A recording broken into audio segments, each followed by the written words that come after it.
골목 끝에 어떤 모욕이 기다리고 있었습니다. 감당할 수 있겠어? 그 말이 공기를 갈랐어요. 오징어 먹물이 뚝뚝 떨어지는 은회색 머리카락 사이로 문혜인의 눈이 천천히 빛났습니다. 울지 않았어요. 도망치지도 않았죠. 손 하나 까딱하지 않고 그저 조용히 입을 열었습니다. 아버지께 전화 한 통만 드려도 될까요? 그 순간 아무도 몰랐어요. 그 전화 한 통이 이 집을 통째로 뒤집어 놓을 거라는 사실을. 이야기가 시작되기 전 잠시만 함께 해주세요. 오늘 이 이야기가 여러분 마음 한켠에 오래 남기를 바랍니다. 마음에 닿으셨다면 구독과 좋아요로 함께 해주세요. 봄이 완연하게 익어가던 5월의 어느 아침이었어요. 한강변 가까이 자리한 작은 유치원 앞 화단에 노란 펜지꽃이 줄지어 핀 그 골목에 문혜인이 딸 소유리의 손을 잡고 들어섰습니다. 혜인은 34살이었고 누가 봐도 수수한 차림이었죠. 흰면 블라우스에 청바지, 그리고 어깨 아래까지 내려오는 은회색 머리카락. 또래 유치원 엄마들 사이에서 그 머리카락은 꽤 눈에 띄었어요. 어떤 엄마는 신기하다는 듯 힐끗 쳐다보기도 했고, 어떤 엄마는 멋지다며 슬쩍 말을 건네기도 했습니다. 사실 혜인이 이 동네로 이사를 온 건 딱 석 달 전 일이었어요. 소율이 아버지와 조용히 정리를 마친 후 혜인은 아이와 단둘이 살 공간을 찾아야 했습니다. 크거나 화려한 곳이 필요하지 않았어요. 다만 유치원과 가깝고 아이가 안전하게 뛰어놀 수 있는 골목이 있는 곳이면 충분했죠. 이 작은 유치원 앞 골목이 딱 그런 곳이었어요. 펜지꽃이 줄지어 핀 화단, 노란 페인트가 칠해진 낮은 담장, 그리고 아이들 웃음소리가 담처럼 쌓여있는 그 골목이요. 혜인은 소율이 손을 잡고 처음 그 골목을 걸었을 때 여기서 잘 살 수 있겠다고 생각했습니다. 하지만 김지혜만은 달랐어요. 지혜는 유치원 학부모 모임의 중심이었습니다. 남편 최민준이 강남 일대 유흥업소 몇 곳에 이름을 얹고 산다고 했고, 본인은 유명 피부과 원장 딸이라는 배경을 내세워 엄마들 사이에서 자연스럽게 판을 쥐고 흔들었죠. 늘 명품 가방을 팔뚝에 끼고 다녔고 목소리 하나로 모임 분위기를 좌우하는 그런 사람이었어요. 그 유치원 앞마당이 지혜에게는 일종의 무대나 다름없었습니다. 유치원 엄마들이 모이는 자리마다 지혜가 중심에 있었고, 지혜가 웃으면 분위기가 풀렸고, 지혜가 입을 다물면 공기가 굳었어요. 지혜가 혜인에게 처음 다가온 건 입학 첫날이었습니다. 아이들이 교실 안으로 들어가고 엄마들끼리 인사를 나누던 그 자리에서 지혜가 혜인 앞으로 성큼 걸어왔어요. 눈이 마주치자마자 지혜의 시선이 혜인의 머리카락으로 향했습니다. 위아래로 훑는 게 아니라 딱 머리카락만 보는 그 시선이었어요. 어머, 어머니. 그 머리카락 타고난 거예요? 아니면 염색한 거예요? 첫 인사가 그거였습니다. 놀리는 듯 아닌 듯 교묘하게 걸쳐 있는 질문이었어요. 혜인은 잠깐 멈췄다가 담담하게 대답했습니다. 타고난 거예요. 어머니한테 물려받았거든요. 아, 그러세요? 지혜가 씩 웃으며 고개를 돌렸어요. 그 웃음이 무슨 뜻인지 혜인은 그날 오후에야 깨달았습니다. 학부모 단체 채팅방에 지혜가 올린 한 줄짜리 메시지를 읽고 나서요. 오늘 새로 오신 분 봤어요? 머리가 할머니도 아니고 좀 그렇죠? 밑에 웃음 이모티콘이 줄줄이 달렸습니다. 혜인은 화면을 내려다보며 눈을 한번 깜빡였어요. 채팅방을 나가지도 반박을 올리지도 않았습니다. 그냥 조용히 핸드폰을 내려놓았어요. 그날 이후로 지혜의 행동은 점점 노골적으로 변해갔습니다. 학부모 모임이 있는 날이면 지혜는 혜인 쪽에는 아예 시선을 주지 않았어요. 엄마들 사이에서 자연스럽게 혜인만 쏙 빠진 대화가 흘러갔고 가끔 혜인이 한마디를 얹으면 지혜가 바로 다른 사람한테 말을 걸며 흐름을 끊어버렸죠. 유치원 행사 준비를 나눌 때도 혜인은 늘 심부름 같은 자잘한 일만 맡겨졌고 발표나 진행은 지혜와 그 주변 엄마들이 독차지했습니다. 혜인은 그 구도를 정확히 읽고 있었어요.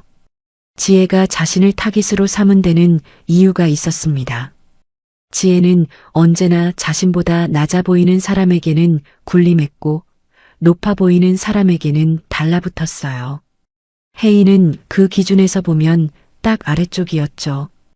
혼자 아이를 키우는 것처럼 보였고 배경을 드러내지 않았고 명품 가방도 없었고 지혜의 무리에 끼려는 몸짓도 전혀 없었습니다. 지혜에게 그런 혜인은 어딘가 불편한 존재였어요. 무릎 꿇지 않는 사람이 주는 불편함이었죠. 어느 날은 원 앞에서 마주쳤을 때 지혜가 옆에 있던 엄마들한테 이렇게 말하는 걸 혜인이 들었어요. 나는 이해를 못하겠어. 엄마가 됐으면 좀 반듯하게 보여야 하는 거 아니야? 저렇게 쉰 할머니 머리색으로 돌아다니면 애가 창피하지 않겠어? 누군가 작게 웃었습니다. 혜인은 듣지 못한 척했어요. 그러나 소유리의 손이 혜인의 손을 꼭 쥐는 걸 느꼈습니다. 6살짜리 아이가 엄마 편을 들듯이요. 혜인이 집으로 돌아와 거울 앞에 섰어요. 은회색 머리카락이 어깨 위에서 빛을 받아 은은하게 빛났습니다. 혜인은 손가락 끝으로 한 올을 살며시 집었어요. 어머니도 이색이었습니다. 29에 돌아가신 어머니가 바로 이 빛깔의 머리카락을 가지고 있었어요. 어머니가 살아있었을 때 혜인은 그 색이 싫었습니다. 학교 친구들이 놀렸거든요. 할머니 머리라고 이상하다고요. 혜인은 몇 번 염색을 해달라고 졸랐지만 어머니는 웃으면서 고개를 저었어요. 이 색이 우리 집 색이야. 내 외할머니도 이 색이었고 나도 이 색이고 넌 나를 닮았으니까. 그 말이 그때는 위로가 되지 않았습니다. 그냥 어머니가 고집스럽다고 생각했을 뿐이었죠. 어머니가 떠나고 나서야 혜인은 거울 앞에 서기 시작했어요. 그 색이 달리 보였습니다. 어머니의 목소리가 그 안에 담긴 것 같았죠. 그날 이후로 혜인은 단 한 번도 염색하지 않았어요. 염색을 못하는 게 아니었습니다. 안 하는 거였어요. 어머니가 남긴 가장 소중한 흔적이었으니까요. 가끔 혜인은 아버지 문철웅을 떠올렸습니다. 어린 시절 아버지는 늘 조용한 사람이었어요. 말이 많지 않았고 드러내는 일이 없었죠. 그러나 혜인이 학교에서 머리카락 때문에 울며 돌아온 날 아버지는 딱 한마디를 했습니다. 남들이 이상하다고 해서 이상한 게 아니야. 내가 소중히 여기면 그게 소중한 거야. 그때는 그 말의 무게를 몰랐어요. 지금은 압니다. 그 말이 아버지가 살아온 방식 그 자체였다는 걸요. 혜인은 거울 앞에서 오래 서 있었습니다. 분노도 눈물도 없었어요. 다만 어딘가 조용하고 단단한 것이 가슴 안에서 식어가는 불씨처럼 남아 있었습니다. 지혜가 건드린 건 그냥 머리카락이 아니었어요. 그 여자는 자기도 모르게 혜인이 가장 소중히 여기는 것을 건드린 거였습니다. 지혜의 태도는 시간이 지날수록 더욱 대담해졌습니다. 단순히 모임에서 배제하거나 수군거리는 수준을 넘어서 이제는 혜인이 보는 앞에서 대놓고 비하하는 단계까지 이른 거였어요. 유치원 봄 행사 준비 모임이 있던 날 카페 한쪽을 빌려 엄마들이 모인 자리에서 지혜가 혜인을 정면으로 겨냥했습니다.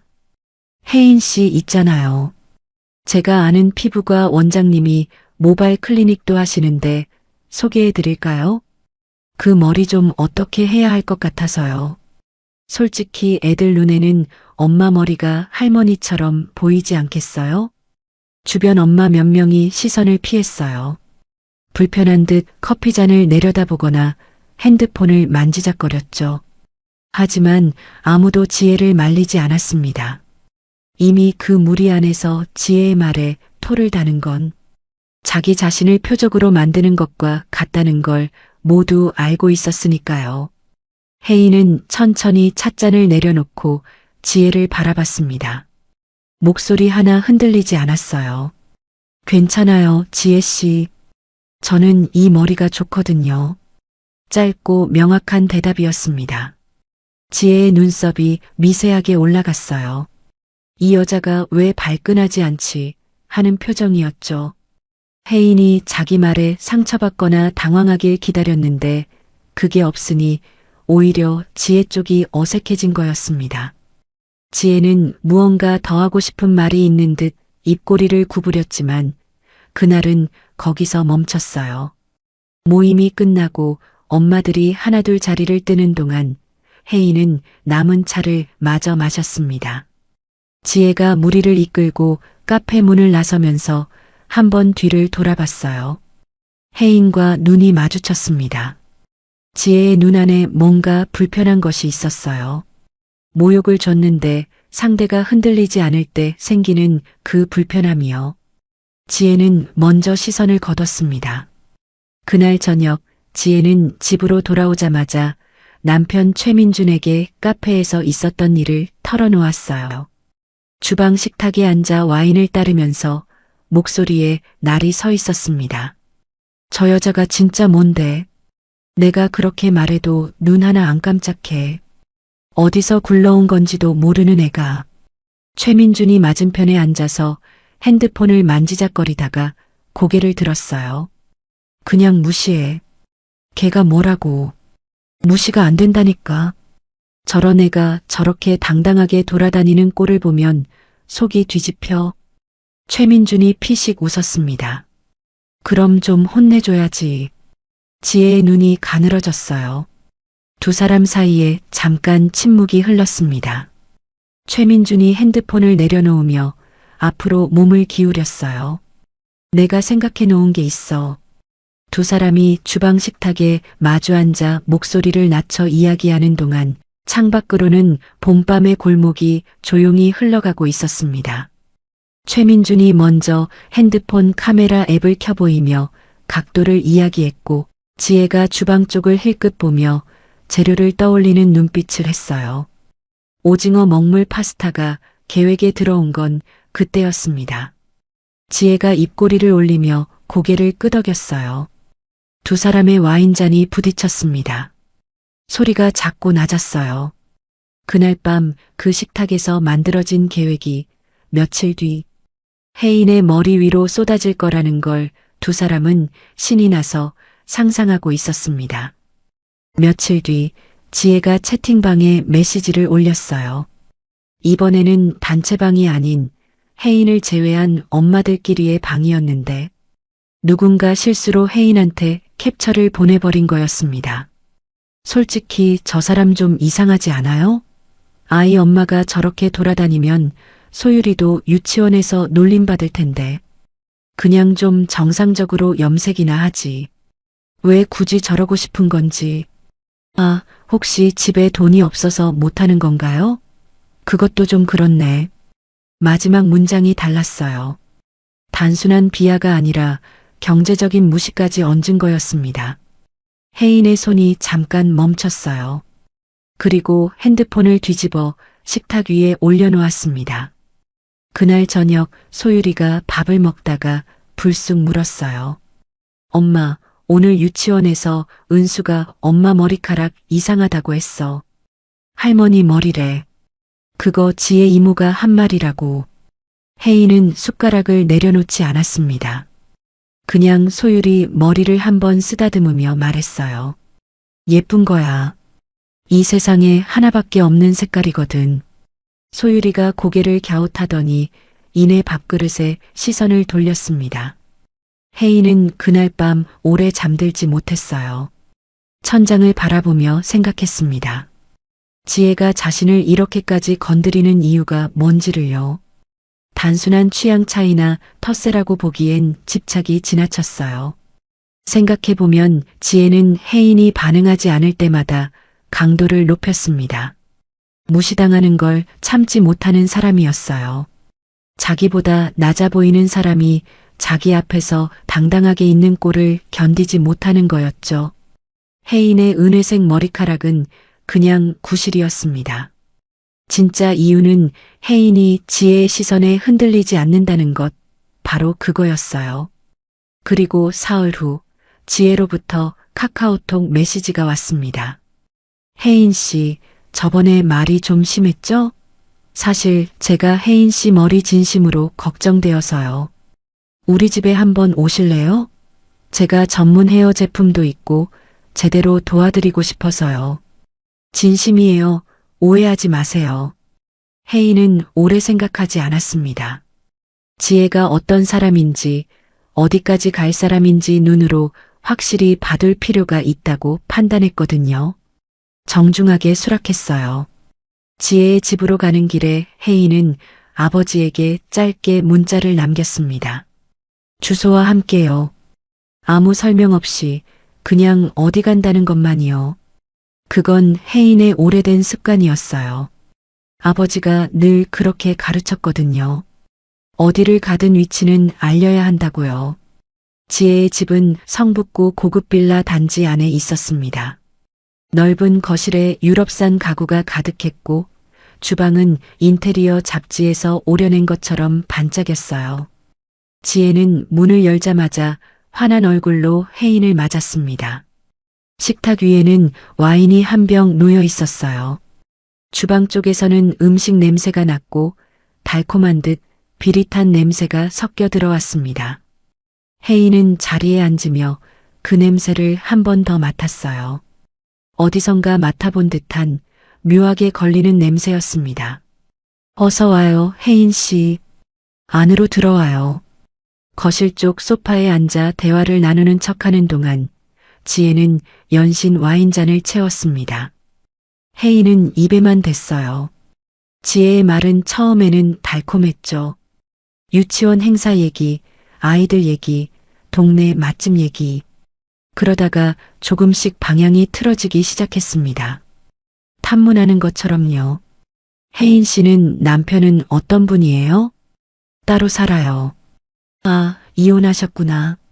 그래도 혼자 아이 키우기 쉽지 않죠. 생활은 어때요? 일은 하세요? 네, 조용히 하고 있어요. 어떤 일이요? 혜인이 잠깐 미소를 띠며 대답했어요. 그냥 자잘한 것들이요.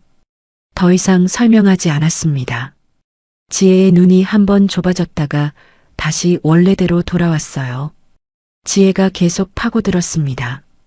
집은 자가냐, 전세냐, 친정 부모님은 계시냐, 지원해주는 사람이 있냐. 혜인은 짧게 대답하거나 웃으며 넘겼어요. 그럴수록 지혜의 표정에서 뭔가가 굳어가고 있었습니다. 혜인이 아무런 배경도 후원도 연결망도 없는 혼자인 것을 확인하고 싶었던 거예요. 지혜의 얼굴에 안도하는 빛이 스쳤습니다. 혜인은 거실을 조용히 살폈어요. 소파 옆 협탁 위에 핸드폰이 놓여 있었는데 화면이 꺼진 것 같으면서도 각도가 묘하게 기울어져 있었습니다. 주방과 거실 사이 카운터 위에도 뭔가가 세워져 있었어요. 혜인이 눈을 가늘게 떴습니다. 촬영 준비가 이미 되어 있는 거였어요. 한 곳이 아니라 두 곳에서요. 지혜 혼자 꾸민 게 아니라는 뜻이었습니다. 그때 주방 쪽에서 발소리가 났어요. 최민준이었습니다. 지혜의 남편.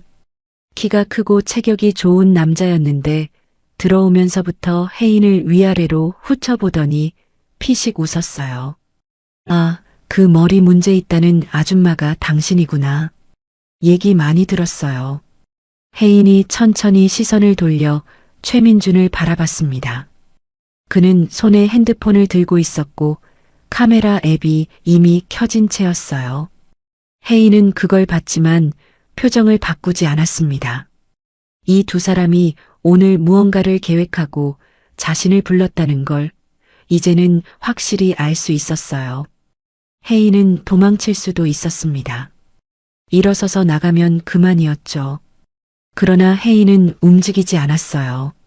이 상황을 처음부터 끝까지 봐야 한다고 생각했습니다. 그래야 이 두 사람이 어디까지인지를 정확하게 알 수 있으니까요. 그리고 어디까지인지를 알아야 그 이유를 준비할 수 있으니까요. 혜인은 소파 등받이에 등을 기댔습니다. 심호흡을 한 번 했어요. 마음속으로 아버지를 떠올렸습니다. 어린 시절 아버지가 혜인한테 한 번 이렇게 말한 적이 있었어요. 혜인아, 세상에는 두 종류의 강함이 있어. 하나는 큰 소리치는 강함이고 하나는 조용히 버티는 강함이야. 진짜 강한 건 두 번째거든. 그 말이 지금 이 순간 선명하게 되살아났습니다.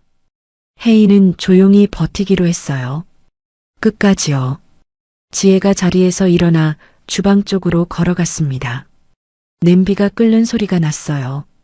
그리고 접시에 뭔가를 담는 소리가 났죠. 지혜가 식탁에서 와인병을 집어들었습니다. 그리고 혜인 옆으로 다가오더니 아무런 예고 없이 병을 기울였어요. 검붉은 와인이 혜인의 머리 위로 쏟아져 내렸습니다. 귀 옆으로, 목 뒤로, 어깨 위로 와인이 흘러내렸어요. 차가운 액체가 두피를 타고 스며드는 그 감각이 너무나 선명했습니다. 블라우스 안쪽까지 스며드는 게 느껴졌어요. 혜인은 움직이지 않았습니다. 그게 오히려 지혜를 더 자극했던 것 같았어요. 지혜가 킥킥 웃었습니다. 왜 아무 말 안 해요? 화 안 나요? 어머, 이제 빨간 머리네. 이것도 특이하긴 하다. 최민준이 핸드폰을 들어 촬영을 시작했어요. 몸을 조금 비틀며 각도를 잡았습니다. 마치 재미있는 영상 콘텐츠를 찍는 것처럼요. 렌즈가 혜인의 머리 위에서 흘러내리는 와인을 향했어요. 야, 이거 진짜 대박이다. 각도 잘 잡았어? 지혜가 신이 난 목소리로 대답했어요. 응, 잘 나와. 계속 찍어. 두 사람이 서로를 보며 웃었습니다. 혜인은 두 사람의 얼굴을 번갈아 바라봤어요. 그 웃음 안에 담긴 것들을요. 우월감이었고 잔인함이었고 그 잔인함을 즐기는 어떤 쾌감이었습니다. 혜인의 눈 안에 차갑고 단단한 것이 자리를 잡기 시작했어요. 지혜가 주방으로 돌아갔습니다. 잠시 후 검은 냄비를 들고 나왔어요. 오징어 먹물 파스타였습니다. 이미 한 냄비 가득 만들어 놓은 거였어요. 처음부터 계획된 거였죠. 혜인은 냄비 아래에서 올라오는 열기를 느꼈습니다. 그 냄새가 아까 현관에서 맡았던 바로 그 냄새였어요. 달콤하고 비릿하고 먹물처럼 진한 냄새요. 이 검은색은 잘 어울리지 않겠어요? 사람답게 검은색으로 해드릴게요. 자연 염색이라고 생각해요. 냄비가 기울었습니다. 먹물처럼 새까만 파스타 소스가 면과 함께 혜인의 머리 위로 쏟아졌어요. 뜨거운 열기가 두피를 덮쳤고 먹물 소스가 귀 뒤를 타고 옷 안으로 스며들었습니다.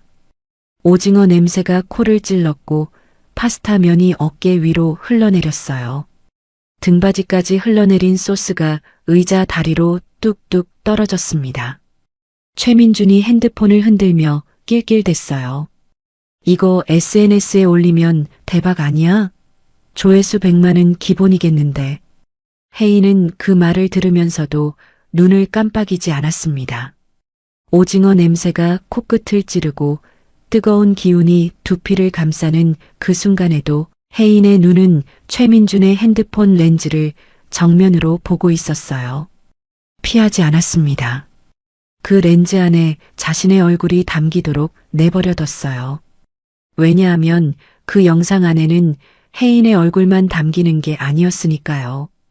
지혜의 손도 최민준의 목소리도 이 방 안의 모든 것이 함께 담기고 있었습니다. 증거가 만들어지고 있었어요. 최민준의 손으로 최민준이 직접요. 혜인은 그대로 앉아 있었어요. 등에서 먹물 소스가 흘러 의자 등받이를 적시고 있었습니다. 머리카락이 무거워졌고 어깨가 축축하게 젖어들었어요. 눈을 깜빡일 때마다 오징어 냄새가 코를 쳤습니다. 소스 한 방울이 뺨을 타고 내려와 턱 끝에 맺혔다가 떨어졌어요. 지혜는 뒤로 물러서서 혜인을 바라보며 팔짱을 끼고 있었고 최민주는 여전히 핸드폰 화면 뒤에서 낄낄거렸습니다. 왜 뭐라고 좀 해보지? 속에서 부글부글 끓지 않아요? 지혜가 일부러 고개를 기울이며 물었습니다. 혜인을 더 건드리고 싶은 거였어요. 반응을 끌어내고 싶었죠. 울거나 소리를 지르거나 달려들거나 그중 어느 것이든 지혜는 바랐을 겁니다. 그런데 혜인은 아무것도 하지 않았어요. 눈을 내리깔지도 고개를 숙이지도 않았습니다. 그냥 앉아 있었어요. 허리를 곧게 세운 채로요. 그 자세가 두 사람의 웃음을 조금씩 줄어들게 했습니다. 지혜의 눈썹이 미세하게 움직였어요. 최민준이 핸드폰 화면 너머로 혜인을 더 가까이 들여다봤습니다. 최민준이 핸드폰을 내리며 한 걸음 다가왔어요. 목소리에 자신감이 잔뜩 배어 있었습니다. 억울하면 어디 갚아보지. 내 아는 형님들이 누군지 알면 이렇게 가만히 앉아 있겠어? 강남에서 나 모르는 사람 없어. 지혜도 가세했어요. 신고하러 갈 거예요? 가봐요. 우리 남편이 경찰서 몇 군데 쑤셔놓은 거 알아? 어디 해봐요, 어디. 두 사람의 목소리가 커졌습니다. 혜인이 아무 반응도 하지 않으니 더 크게 더 세게 밀어붙여야 한다고 생각한 거겠죠. 최민준이 성큼 혜인 가까이 다가왔어요. 혜인은 고개를 들어 최민준을 봤습니다. 눈이 마주쳤어요. 최민준이 잠깐 멈칫했습니다. 혜인의 눈에 두려움이 없다는 걸 발견한 건지요. 그러나 그는 이내 다시 목청을 높였어요. 멈칫한 걸 들킨 것 같아서 더 크게 굴어야 한다는 심리였을 겁니다. 혜인이 조용히 입을 열었어요. 한 가지만 부탁드려도 될까요? 아버지께 전화 한 통만 드려도 될까요? 최민준이 먼저 웃음을 터뜨렸습니다. 지혜도 따라서 웃었어요. 그래요, 전화해봐요. 아빠한테 울면서 달려가든지. 그래, 아빠가 어디 와서 뭘 해준다고. 해봐요, 해봐. 최민준이 한쪽으로 비켜서며 손을 내저었습니다. 혜인은 핸드폰을 꺼냈어요. 먹물이 묻은 손으로 조용히 저장된 번호를 눌렀습니다. 통화 연결음이 2번 울렸어요. 그리고 세 번째 신호가 울리기 전에 상대가 받았습니다. 아버지, 저예요. 지금 계세요? 상대방의 목소리가 수화기 너머로 짧게 흘러나왔어요. 혜인은 주소를 불렀습니다. 성북구 빌라 이름과 동호수를. 그게 다였어요. 설명도 사정도 울음도 없었습니다. 전화를 끊고 핸드폰을 가방 안에 넣었어요. 지혜가 눈썹을 치켜 올렸습니다. 그게 끝이야? 아빠한테 주소 알려준 거야? 최민준이 또 웃었어요. 아이고, 아빠 부른다고 어디 떨어져라 해주나. 어른들 민망하게. 두 사람은 소파로 돌아가 앉았습니다. 지혜는 와인잔을 다시 들었어요. 최민준은 찍은 영상을 재생해보며 편집 앱을 열었습니다. 두 사람이 화면을 들여다보며 낄낄거리는 소리가 거실에 퍼졌어요. 지혜가 자막을 어떻게 달지 이야기하기 시작했습니다. 최민준이 해시태그를 뭘 쓸지 제안했어요. 두 사람은 이미 이 영상이 SNS에 퍼지는 상상을 하고 있었습니다. 혜인은 그 자리에서 꼼짝하지 않았어요. 허리를 세우고 두 손을 무릎 위에 올려두고 기다렸습니다. 두 사람이 낄낄거리는 소리를 들으면서요. 먹물 소스가 의자에서 바닥으로 한 방울씩 떨어지고 있었어요. 시계가 조용히 돌아가고 있었습니다. 5분이 지났어요. 10분이 지났습니다. 지혜가 두 번째 와인잔을 비웠어요. 최민준이 소파에 등을 기댔습니다. 두 사람의 웃음이 조금 잦아들었어요. 혜인이 여전히 움직이지 않으니 뭔가 어색한 공기가 방 안을 채우기 시작했거든요. 지혜가 슬쩍 혜인 쪽을 봤다가 눈을 돌렸습니다. 최민준도 핸드폰에서 눈을 들어 혜인을 한번 봤어요. 두 사람 다 뭔가 잘못됐다는 걸 어렴풋이 느끼기 시작하는 것 같았습니다. 그러나 그게 뭔지는 아직 몰랐어요. 그리고 15분이 지났습니다. 인터폰이 울렸어요. 지혜가 귀찮다는 듯 모니터 화면을 봤습니다. 현관 앞에 서 있는 남자들이 보였어요. 1명, 2명, 3명, 4명. 검은 정장에 무표정한 얼굴. 그 뒤로 한 발 물러서서 조용히 서 있는 은발에 짙은 눈썹을 가진 60 초반의 남자. 반듯하게 여민 검은 코트, 굳게 담은 입술, 카메라 너머를 꿰뚫어 보는 듯한 눈빛이었습니다. 지혜의 손에서 와인잔이 기울었어요. 최민준이 벌떡 일어났습니다. 문이 열렸고 문철웅이 들어왔어요. 문철웅은 천천히 거실 안으로 들어왔습니다. 빠르지도 느리지도 않은 걸음이었어요. 서두르지 않는다는 건 서두를 필요가 없다는 뜻이기도 하죠. 사실 문철웅이 빌라 단지 정문에 들어섰을 때부터 분위기는 달라지기 시작했어요. 경비 초소 안에 있던 경비원이 자리에서 일어나 꾸벅 인사를 했습니다. 아는 사람이어서가 아니었어요. 그냥 그렇게 해야 할 것 같은 느낌을 주는 사람이었거든요. 검은 코트를 반듯하게 여미고 걷는 그 걸음이 이 단지 안에서 가장 조용하면서도 가장 무거운 공기를 끌고 다녔습니다. 엘리베이터 안에서 마주친 주민 하나도 문철웅과 눈이 마주치자 자연스럽게 고개를 숙였어요. 문철웅은 그 인사에 반응하지 않았습니다. 그냥 앞을 봤어요. 그게 더 무서웠습니다. 뒤를 따르는 남자 넷은 현관 안쪽에 나란히 섰고 문철웅 혼자만 거실로 들어와 혜인 앞에 멈췄어요. 그는 딸을 위아래로 한번 훑어봤습니다. 먹물이 흘러내린 은회색 머리카락, 축축하게 젖은 어깨와 옷, 발치까지 번진 파스타 소스. 문철웅의 눈에서 무언가가 스쳤어요. 굳어지는 것과 가라앉는 것이 동시에 지나갔습니다. 그러나 그는 한마디도 하지 않았어요. 딸의 어깨에 손을 얹었다가 조용히 걷었습니다. 그리고 천천히 고개를 들었어요. 최민준을 향해서요. 최민준은 그때 이미 소파에서 일어서 있었습니다. 얼굴이 하얗게 질려 있었고 손에 쥐고 있던 핸드폰이 사선으로 기울어 있었어요. 지혜는 소파 등받이를 붙잡은 채 굳어 있었습니다. 거실 안의 공기가 달라졌어요. 문철웅이 방 안에 들어온 것만으로 공기의 밀도가 달라진 것 같았습니다. 그 압감은 목소리나 표정에서 나오는 게 아니었어요.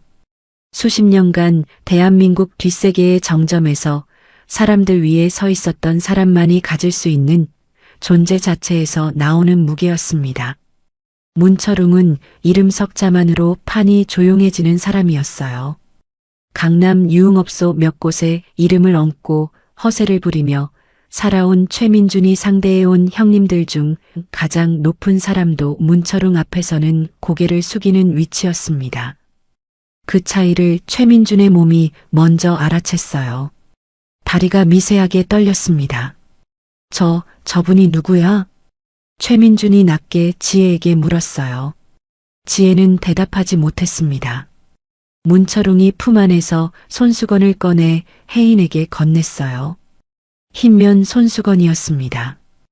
혜인이 받아 손을 닦으면서 눈을 마주쳤어요. 두 사람 사이에 말이 오가지 않았습니다. 그냥 시선 하나로 충분했어요. 문철웅이 입을 열었습니다.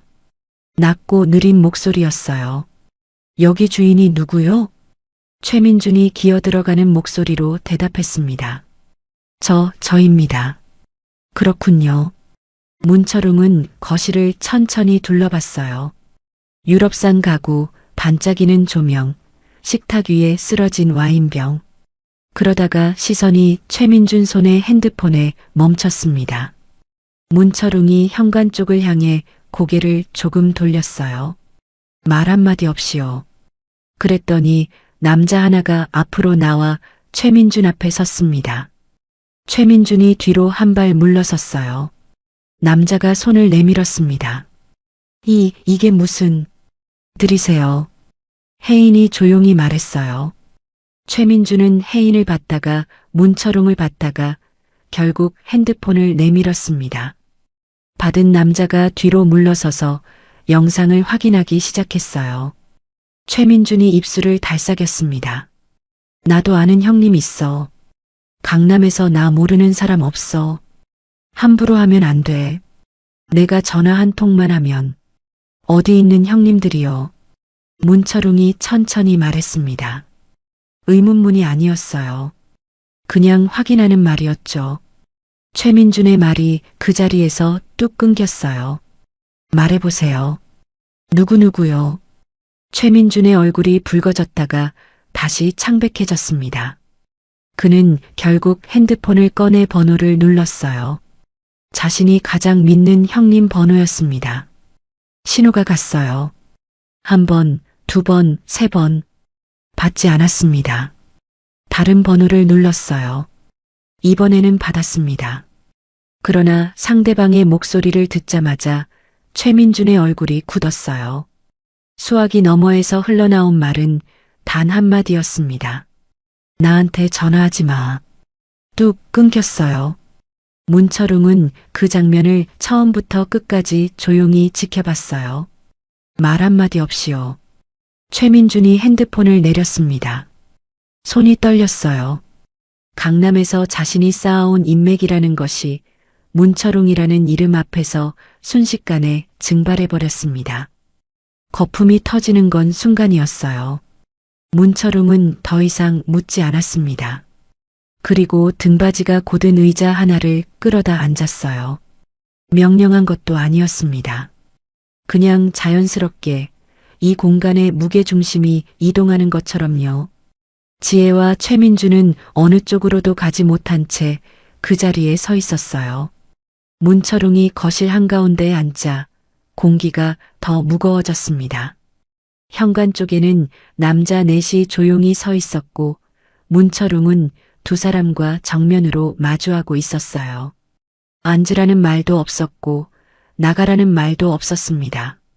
그냥 그 자리에 서 있어야 하는 상황이었어요.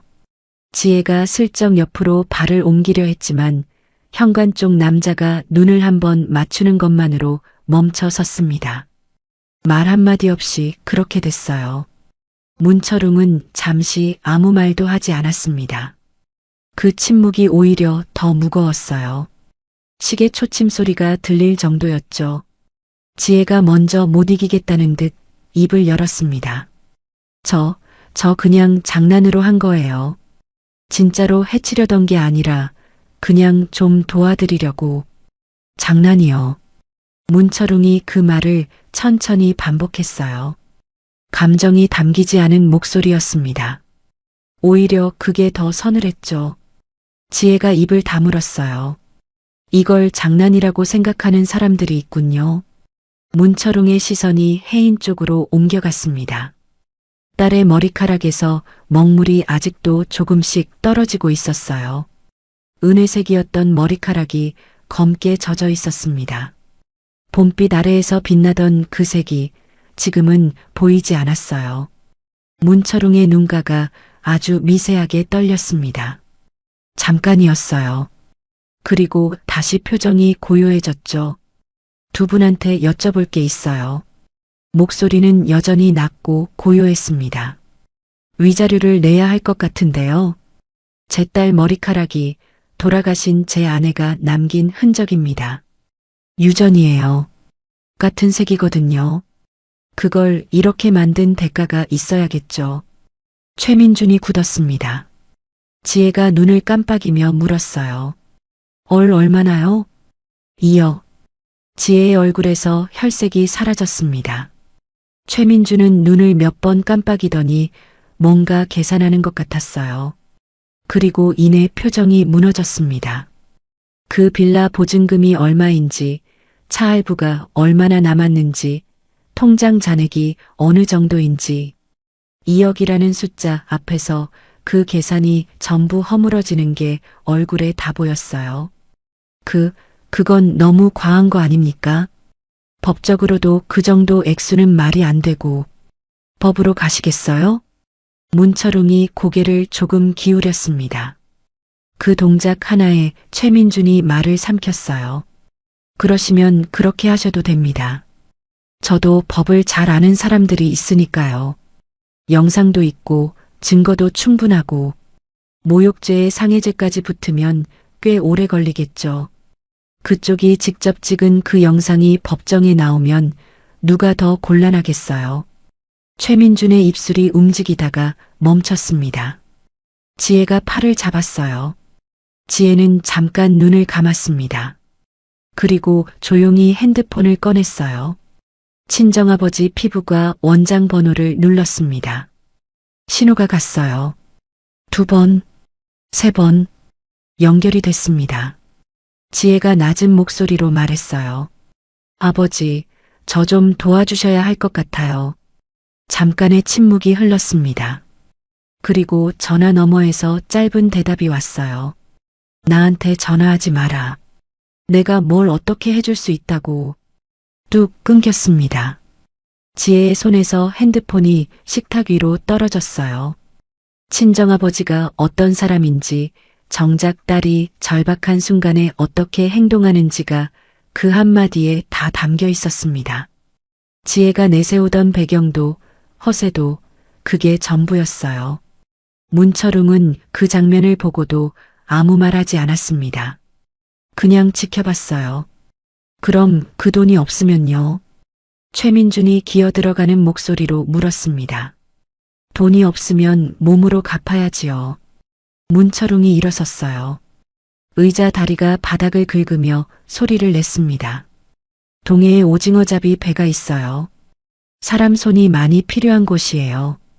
두 분이 거기서 일하면서 빚을 갚아 나가면 되겠죠. 넉넉 잡아 30년. 예. 지혜가 소리를 질렀습니다. 최민준이 의자를 잡으려다 놓쳤어요. 30년이요? 그게 말이 되는 소리예요. 문철웅의 목소리는 여전히 낮고 고요했어요. 억울하면 어디 복수해 보시지. 아까 그 말 그쪽이 먼저 하지 않았나요? 최민준의 입술이 떨렸습니다. 그 말이 자기 입에서 나온 말이었으니까요. 조금 전까지 큰 소리치던 바로 그 말이 지금 고스란히 돌아오고 있었어요. 현관 쪽 남자들이 천천히 앞으로 나왔습니다. 2명은 최민준 곁에, 2명은 지혜 곁에 섰어요. 말 한마디 없이요. 지혜가 비명을 질렀습니다. 나요. 이거 불법이잖아요. 경찰에 신고할 거예요. 최민준도 목청을 높였어요. 이거 납치야. 당신들 다 처벌받아. 남자들은 반응이 없었습니다. 흔들리지도 지체하지도 않았어요. 지혜의 발이 바닥을 긁으며 현관 쪽으로 끌려갔고 최민준은 버티다가 결국 몸이 꺾이며 따라갔습니다. 최민준이 문 앞에서 마지막으로 뒤를 돌아봤어요. 문철웅을 향해서요. 그 얼굴에는 더 이상 허세가 없었습니다. 있는 건 공포뿐이었어요. 진짜 세계가 어떤 건지 처음으로 마주한 사람의 얼굴이었죠. 지혜는 끝까지 소리를 질렀습니다. 복도에서도 엘리베이터 안에서도요. 그러나 그 소리는 점점 멀어졌고 결국 현관문이 닫히면서 완전히 사라졌어요. 거실에 정적이 내려앉았습니다. 먹물 소스가 바닥에 번져 있었고 쓰러진 와인병이 식탁 가장자리에 걸쳐 있었어요. 지혜가 들고 있던 와인잔 하나는 소파 옆 바닥에 떨어져 있었습니다. 방안이 흐트러져 있었지만 문철웅은 아무것도 치우려 하지 않았어요. 그냥 서 있었습니다. 혜인도 그 자리에서 움직이지 않았어요. 두 사람이 거실에 남겨졌습니다.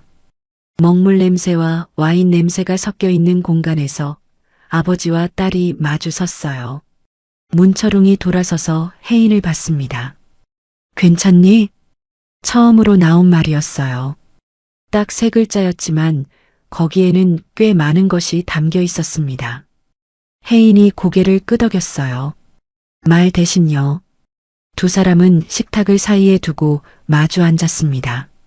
쓰러진 와인병을 문철웅이 조용히 세워뒀어요. 그게 다였습니다. 치우거나 닦거나 하지 않았어요. 머리가 많이 상했겠다. 씻으면 돼요. 씻어도 안 지워지는 게 있어. 혜인이 고개를 들었어요.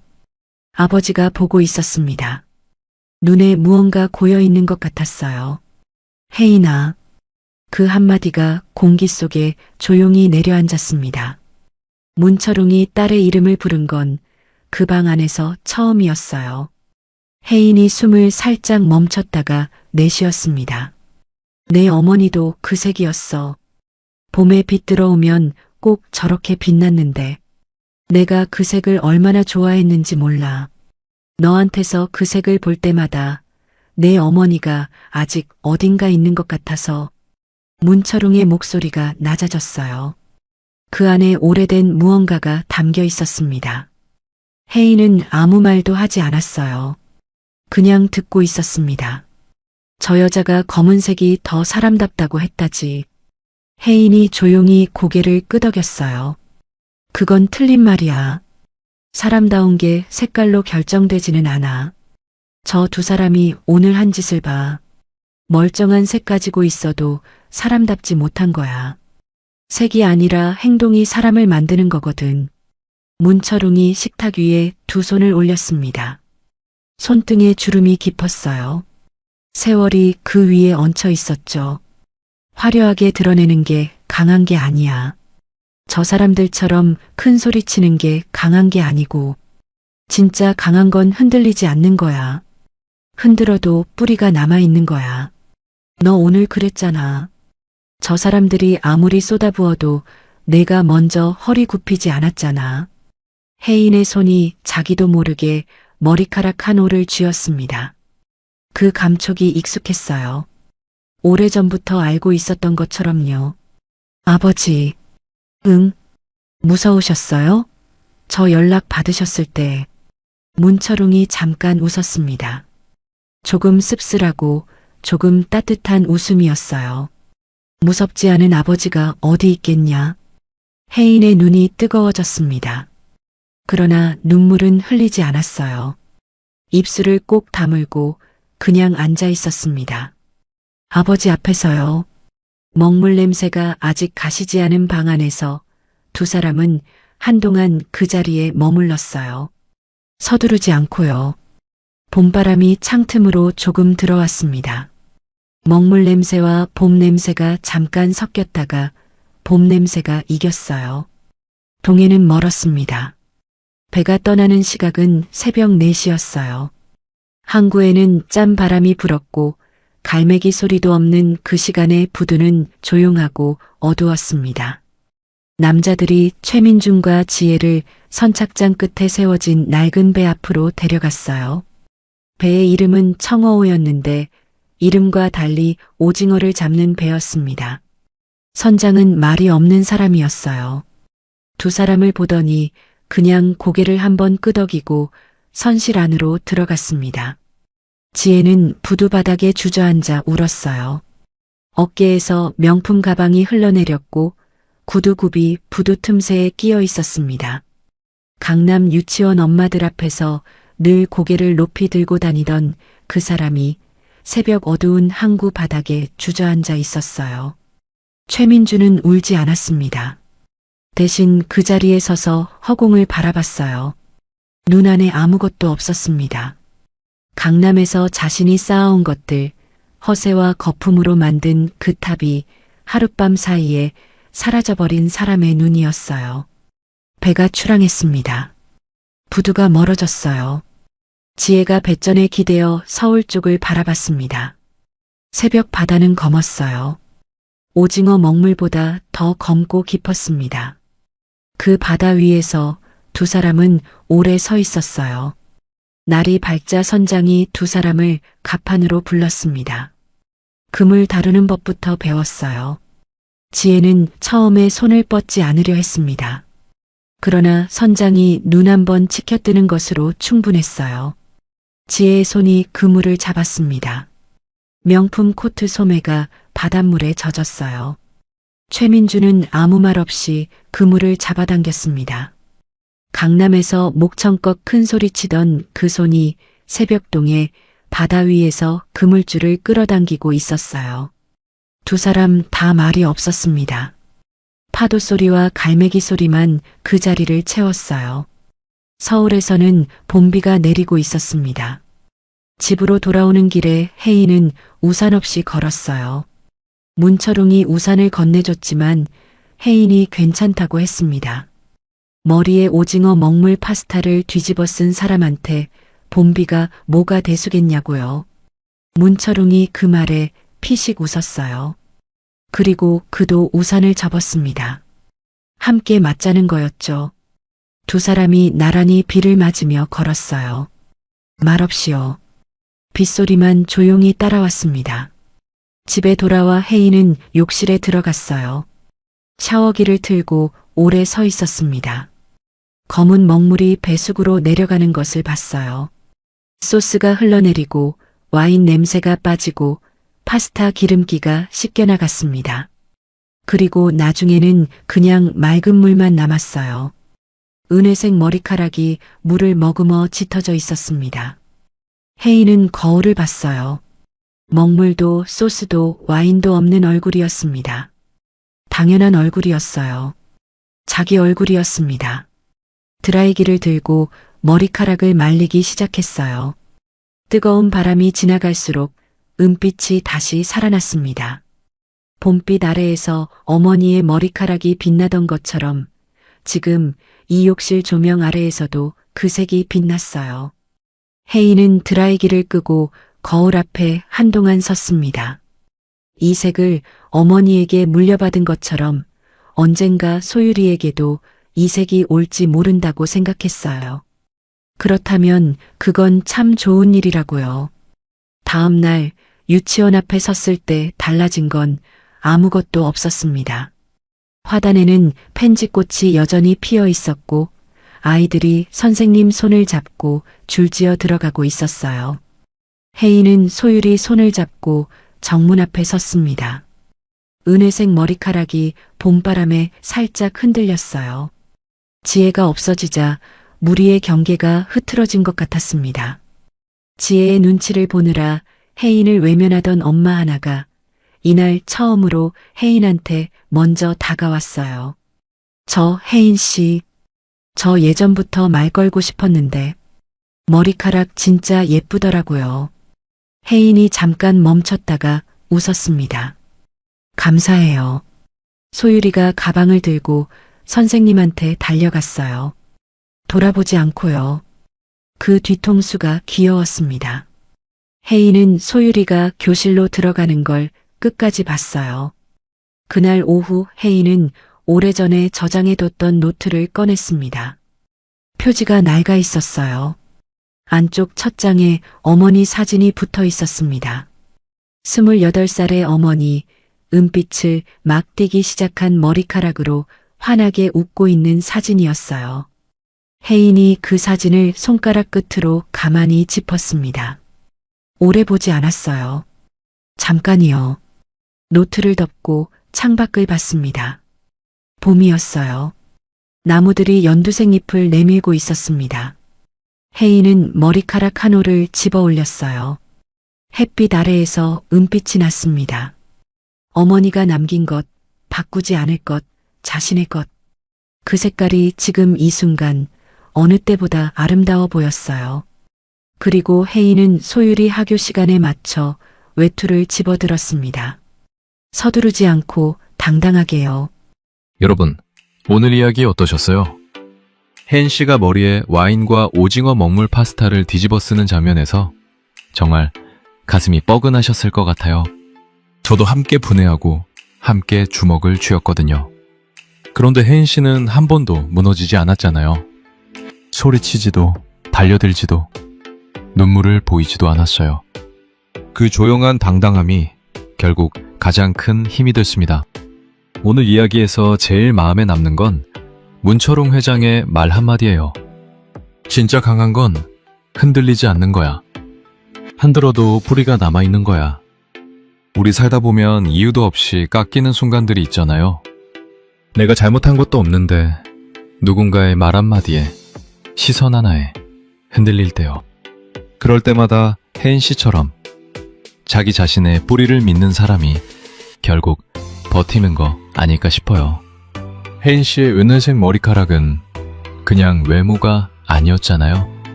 어머니로부터 이어받은 존재의 흔적이었죠. 그걸 끝까지 지켜낸 혜인 씨가 오늘 우리한테 작은 용기를 건네준 것 같습니다. 자신의 모습을 지키며 살아가는 것. 그게 생각보다 훨씬 대단한 일이니까요. 오늘 이야기도 끝까지 함께 해주셔서 진심으로 감사드려요. 구독과 좋아요 부탁드립니다.